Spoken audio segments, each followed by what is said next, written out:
నువ్వేమో ఒక దిక్కు తిడుతుంటావు, ఇంకో దిక్కు సానుభూతి నటిస్తుంటావు. ఈ డ్రామాలు బంద్ పెట్టి నిజాయితీగా పాలన అందించు. 6 గ్యారెంటీలు అమలు చేయి. 6 గ్యారెంటీలు అమలు చేయడంలో నువ్వు నిజాయితీగా కృషి చేస్తే మేము సహకారం అందిస్తాం. మాకు కూడా నీ మీద వ్యక్తిగత కోపం లేదు. మా ఆవేదన, మా బాధ ఈ రాష్ట్రం గురించి, ఈ రాష్ట్ర ప్రజల గురించి, ఈ రాష్ట్రానికి మేలు జరగాలని, కేసీఆర్ గారు చేసిన అభివృద్ధి ముందుకు సాగాలనేదే మా తాపత్రయం, మా తండ్లాట.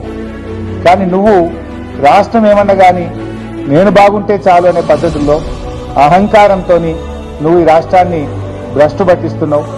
మంచిగున్న రాష్ట్రాన్ని దివాలా దీపిస్తున్నావు. అందువల్లనే మా ఆవేదన.